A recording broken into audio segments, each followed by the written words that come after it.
आज हम बात करें पुलिस सुधार और न्यायिक समर्थन की आवश्यकता। तो जो कि हमारे सामान्य अध्ययन के पेपर 2 से सीधे लिंक करता है। इसमें नीतियों के निर्माण और कार्यान्वयन से उत्पन्न मुद्दे और न्यायतंत्र के संदर्भ जानेंगे। तो संदर्भ से कि हाल ही में तमिलनाडु पुलिस द्वारा हिरासत में लिए गए 2 व्यक्तियों की मृत्यु कस्टोडियल डेथ और यातना की घटना ने भारत की विकसित होती आपराधिक न्यायिक प्रणाली की ओर इशारा करते हुए देश में पुलिस सुधार की आवश्यकता को रेखांकित किया है। पुलिस व्यवस्था में सुधार के साथ ही न्यायिक प्रक्रियाओं के उचित उपयोग का मुद्दा भी महत्वपूर्ण है, क्योंकि यह देखा जाता है कि रिमांड के संदर्भ में याचिका स्वीकार करते हुए न्यायिक दंडाधिकारी यानी जुडिशियल मजिस्ट्रेट उसकी प्रासंगिकता पर विचार नहीं करते और वे पुलिस के पक्ष पर अति विश्वास से प्रभावित होते हैं। इसीलिए हम इस आलेख में जानेंगे कि पुलिस व्यवस्था और बदलाव की आवश्यकता और विभिन्न आयोग और समितियों की सिफारिश और पुलिस सुधार में न्यायालय की भूमिका और नागरिकों को प्राप्त अधिकारों पर चर्चा करेंगे। इस एडिटोरियल में हम जानेंगे। और तो जो पुलिस व्यवस्था है राज्य सूची का विषय है। संविधान के अंतर्गत पुलिस राज्य सूची का विषय है, इसीलिए भारत के प्रत्येक राज्य के पास अपना एक पुलिस बल है। राज्यों की सहायता के लिए केंद्र को भी पुलिस बलों के रखरखाव की अनुमति दी गई है ताकि कानून और व्यवस्था की स्थिति सुनिश्चित की जा सके। दरअसल पुलिस बल राज्य द्वारा अधिकार प्रदत्त व्यक्तियों का एक निकाय है। इस पर हमें ध्यान देना होगा कि पुलिस बल क्या है, राज्य द्वारा अधिकार प्रदत्त व्यक्तियों का निकाय। क्या है पुलिस बल? क्या है हमारा पुलिस बल राज्य द्वारा अधिकार प्रदत्त व्यक्तियों का एक निकाय है जो राज्य द्वारा निर्मित कानूनों को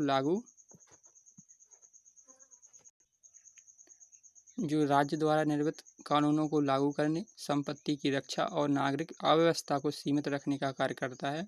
पुलिस को प्रदान की गई शक्तियों में बल का वैध उपयोग करना भी शामिल है। ठीक है, इस पर हमें ध्यान देना होगा कि राज्य द्वारा निर्मित कानूनों को लागू करने, संपत्ति की रक्षा और अव्यवस्था को सीमित रखने का कार्य पुलिस को प्रदान की गई शक्तियाँ में बल का वैध प्रयोग भी कर सकती है। ठीक है,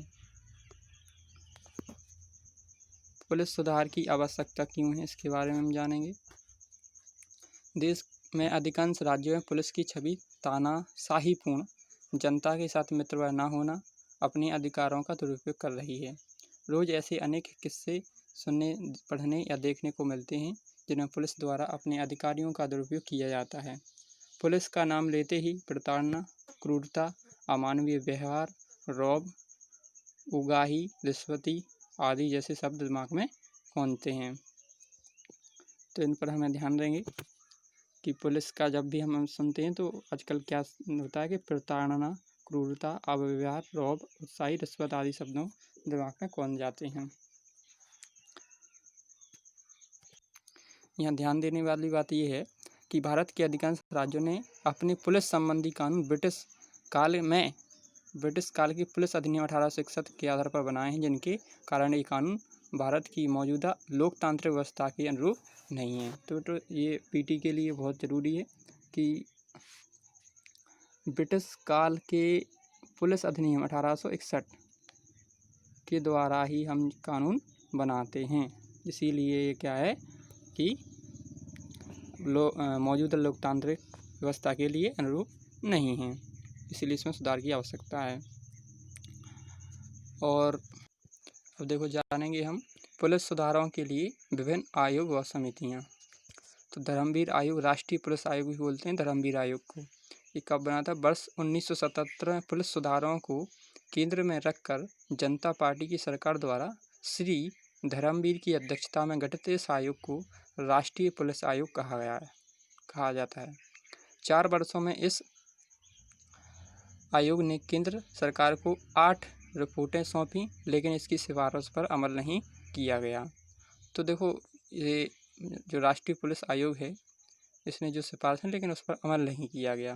धर्मवीर आयोग की सिफारिशें क्या थीं, ये भी हम जानेंगे।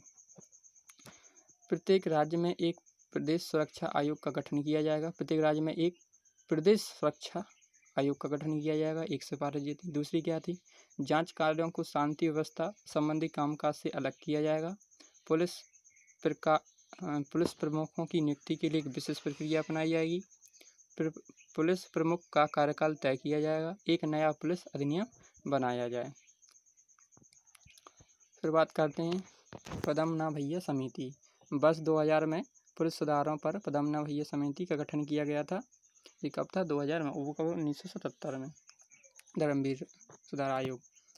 तो इसने क्या, इस समिति की मुख्य कार्य पुलिस बल की भर्ती प्रक्रिया, प्रशिक्षण, कर्तव्य, जिम्मेदारियों, पुलिस अधिकारियों के व्यवहार और पुलिस जांच आदि विषयों का अध्ययन करना था। तो पद्मनाभ भैया किससे संबंधित है कि भर्ती कैसे करना है, प्रशिक्षण कैसे करना है, कर्तव्य, जिम्मेदारियां, पुलिस अधिकारियों के व्यवहार आदि के बारे में जानकारी देता है, अध्ययन करना है। कुछ अन्य समितियों के बारे में बात करेंगे। तो वर्ष 1997 में तत्कालीन केंद्रीय गृह मंत्री इंद्रजीत गुप्त ने देश के सभी राज्यों के राज्यपाल, मुख्यमंत्रियों और केंद्र शासित प्रदेशों के प्रशासकों को एक पत्र लिखकर पुलिस व्यवस्था में सुधार के लिए कुछ सिफारिशें भेजीं।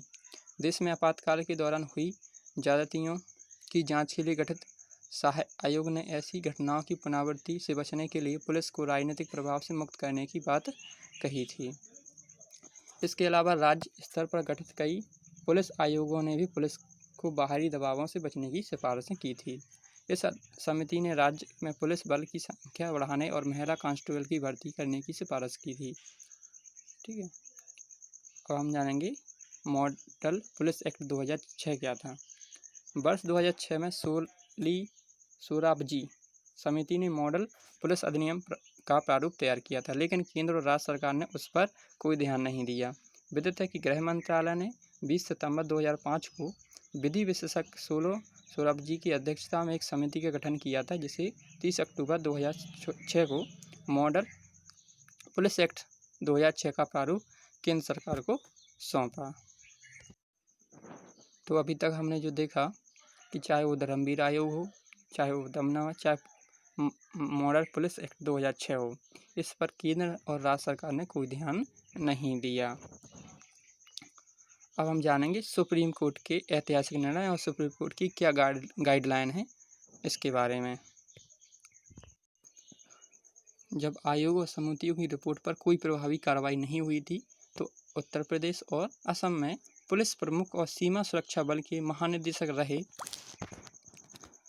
प्रकाश सिंह ने वर्ष 1996 में, ध्यान रखना, प्रकाश सिंह ने वर्ष 1996 में सर्वोच्च न्यायालय में एक जनहित याचिका दायर कर अपील की कि सभी राज्यों को राष्ट्रीय पुलिस आयोग की सिफारिश को लागू करने के निर्देश दिए जाएं।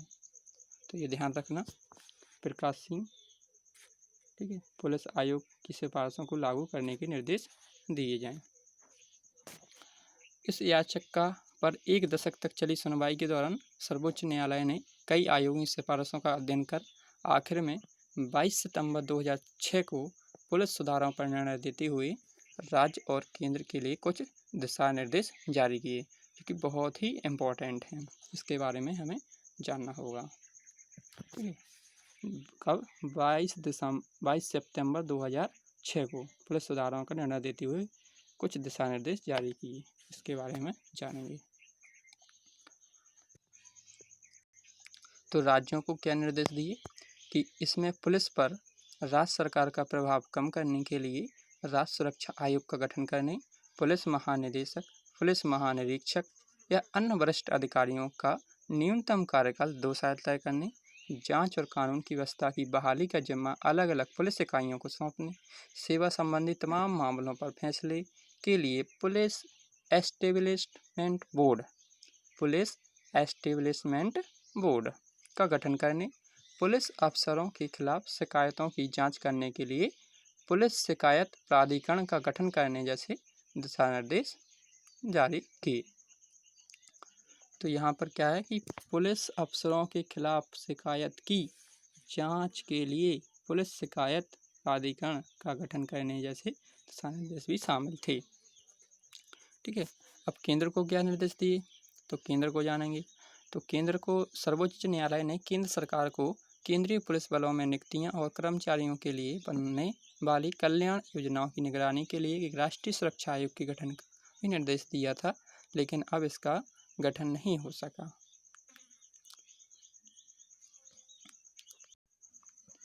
चूँकि पुलिस हिरासत में यातना के शिकार बनने वाले लोगों में अधिकांश समाज के आर्थिक और सामाजिक रूप से कमजोर वर्गों से संबंधित होते हैं, इसलिए अब समय आ गया है कि केंद्र सरकार संसद से अत्याचार निवारण विधेयक the prevention of torture bill को पारित करने की दिशा में कदम उठाए। पीटी बिल, ठीक है। पुलिस को नागरिकों के प्रति जवाबदेही बनाने की क्या ज़रूरत है, इसके बारे में भी देखेंगे। तो पुलिस व्यवस्था को आज नई दिशा, नई सोच, नए आयाम की आवश्यकता है।